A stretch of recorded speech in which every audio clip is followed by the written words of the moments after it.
Hello, Collective! So, itong reading na to ay para sa June 30, July 1, July 2. Alam nyo ba na pang-apat na video ko na to? Yung unang-unang ginawa ko, mali yung nai-post ko na petsa. Parang merong something na pumipigil dito sa reading na to pero hindi ako magpapatalo. Okay? Pang-apat na video, yung dalawa nawalan ng sound, yung kalahati may tunog. Alam nyo yun, parang ang weird. Pero sige, tutuloy ko pa rin. Pag itong attempt ko na to, wala pa rin to. Ibig sabihin, wag kong gawin yung reading. Okay? Kung makita mo to, even before June 30, July 1, July 2, ayan. June 30, July 1, July 2 reading ito. Pero kung matagal ka na nanonood sa akin, alam mo naman na lahat ng reading sa akin ay timeless. Regardless kung anong petsa ko pa yan, in-upload. Okay? Basta dumaan sa inyo ito.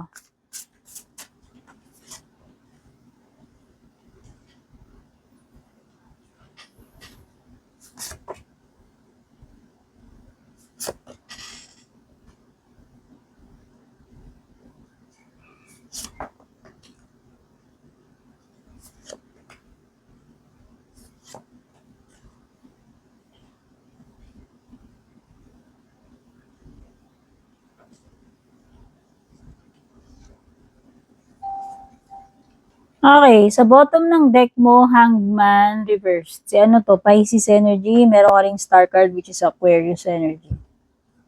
Merong mga earth signs dito, Taurus, Virgo, Capricorn. Pwede rin namang may mga Aries, Leo, Sag, Gemini, Libra, Aquarius. Yan. Pero yun lang yung mga signs na lumalabas sa cards. Pero itong reading na to naman ay para sa lahat. No? Kahit na ano pang sign ninyo.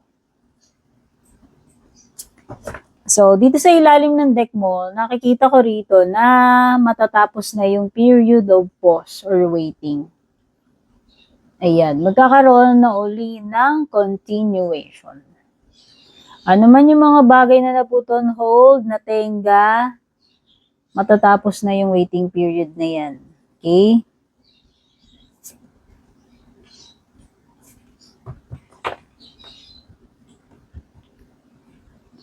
Okay, sa ilalim ng hangman mo, lumitaw si Five of Cups, no? Disappointment or loss, actually. Kasi ito, lumitaw din yung Three of Swords. Meron sigurong something na magiging nakakalungkot para sa iyo. Pwede kasi itong failure, kabiguan, pwedeng pakikipag-break.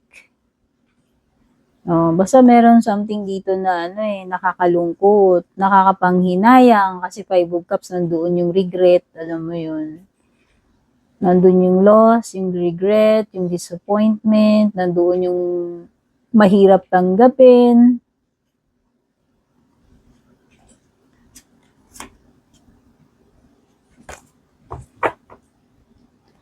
Kasi, ang nakikita kong reason, parang meron kang something dito na pinag-investan, no? Pinaglaanan mo ito eh. Pwedeng pinaglaanan mo ng oras mo, ng pagod, ng effort, ng feelings, emotions. Pero, turns out na, parang yung mga sacrifices na ginawa mo rito sa Hangman Reversed, parang nasayang lang. Kaya nga, nakaka-disappoint, nakaka-broken heart, nakakasama ng loob, nakakapanghinayang, no? Parang ang feeling mo na wasted lang yung mga sacrifices mo.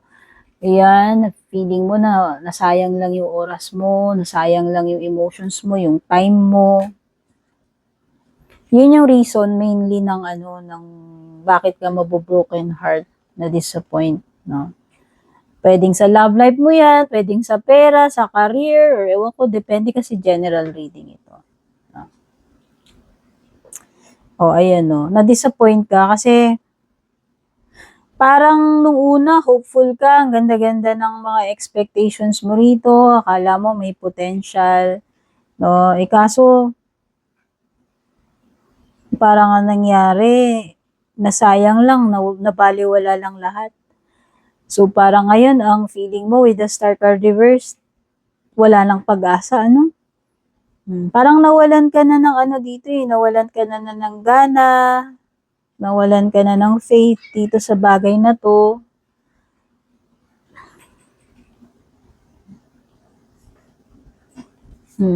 It could be a project na hindi nag-work, partnership na hindi nag-work, or relationship, no? Kasi sabi ko nga parang nagkaroon dito.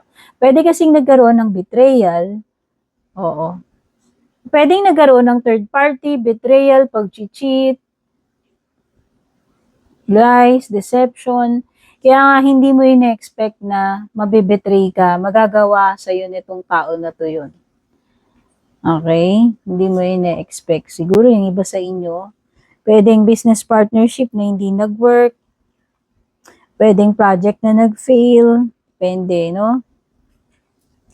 Ang saklap nun, kasi ito pa naman yung bagay na talagang pinaghirapan mo, ang dami mong sacrifices, ipinush mo talaga yung sarili mo rito, pinaglaban mo siya eh. No? Kumbaga kahit against all odds, alam mo yun, pinaglaban mo to. Pero alam mo yun, hindi mo in-expect na mabebetray ka, hindi mo in-expect na mababaliwala lang pala lahat or binaliwala ka lang nitong tao na to, kung tao man yan. Pero, dito sa pinakataas ng cards mo, lumitaw yung Eight of Pentacles. Eight of Pentacles is card ng success, by the way. So, ang nakikita ko rito, ikaw to as a solo person na lang. So, halimbawa, itong person na to, bawa relationship, binitray ka, binray ka na, or binray mo kasi nga, nalaman mo yung cheating, nalaman mo yung betrayal, di ba, yung third party. Pero nakikita ko rito, in the end, kahit na single ka, magiging masaya ka. No? Ibig sabihin,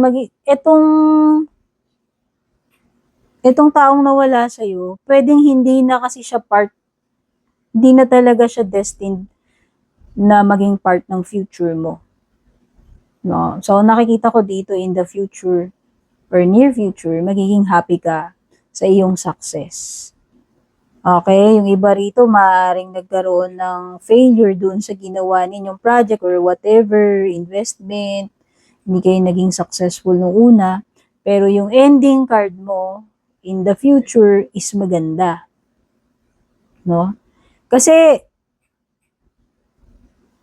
ito yung harvest time yan, kung nakikita mo yan, napakaraming sunflowers na nag-bloom. No?